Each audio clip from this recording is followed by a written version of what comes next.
Hey guys, Sean Bougie, surplusfundsriches.net. Today we're talking about cherry picking, okay? Cherry picking is going after getting a list and going, oh, look at that. I got all these. I got 30 files, 30 cases where the court is holding over $20,000.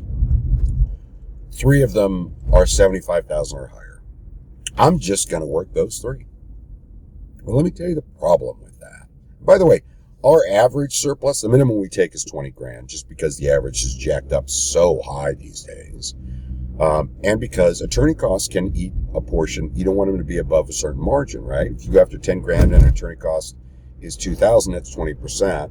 Versus if you're going after 20,000 and it's 2,000, it's 10%. So I get that you need to look at all these factors, but just going after those $75,000 deals, let me tell you what the problem with that is. Problem number 1, if you're going to cherry pick, understand that a lot of other people do that. I've seen it time and time again. Somebody gets a list and we crank through the $20 to $40 to $50,000 stuff and just nail it.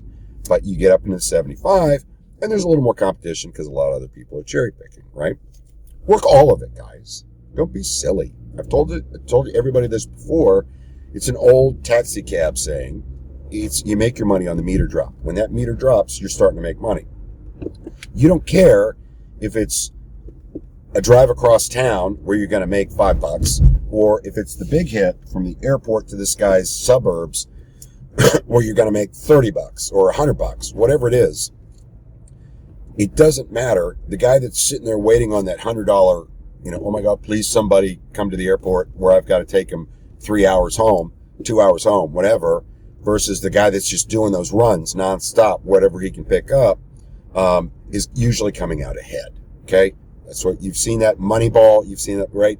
It's all about getting on base. It's all about singles adding up to home runs. So don't just cherry pick, guys. You're making a huge mistake, not only because it's a little more competitive. And guys, we don't see a saturation issue in the business. Part of that's because of the way we do it. We give people money up front, 10% of the gross up front, and more money, of course, when we get it out of the court, and we use attorneys. So we don't really see competition from other companies because they're not doing that. They're doing it out of their basement. And I get it. It's a side hustle for a lot of people. But it's important that you work stuff. We work 20,000 and up. It's important you work all of it. The other issue with cherry picking is the higher dollar the surplus. Listen, the higher dollar the surplus, the higher chance the person had additional debt. If they had a large stake in equity in their home, there was a reason they didn't sell it. Okay, they didn't sell it and make that money. Either there was a death, or there's an IRS tax lien or something you don't know about. There's a higher probability of that as you get higher in the surplus. Just so you know. Okay, and yes, we've seen $1 million surpluses. We've seen unbelievable surpluses out there. But the higher you get, the harder it is to get a hold of the folks. This is just Murphy's Law. It's how it works in the business. And the greater chance there's debt against it, in addition to the fact that there's going to be a little more competition. Again, I've said this a million times. I am not afraid of competition. We will beat our competition. But if somebody's beat you to the punch, it doesn't matter, right? And real quick, I want to make this point. It will not help you if someone is signed with another company, okay? What we say is, great, hope everything works out fantastic. If it doesn't work out, keep our phone number, give us a call. We'd be happy to work with you. Okay? That's all we do. We do not talk them out of their contract with someone else.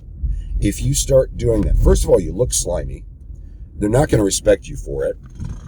They're going to consider that you're kind of this slimy person, right? Trying to poach their deal from someone else. That's not going to help you. The other thing is, it's not going to help you. I'm not worried about being friends with my competition, but it's just not going to help your reputation. If they're already working with somebody, you need to treat that as if they were already working with you. How would you want that to be treated? And I know a lot of people out there going, Sean, you're too nice of a guy. Hey man, I'm not going after that deal. I used to be a realtor with a huge team. I would go in on listing appointments with competition with 3 other agents. All of them would talk smack about everybody else. I never did it, and 9 times out of 10, I got the deal because I didn't talk smack. Be professional.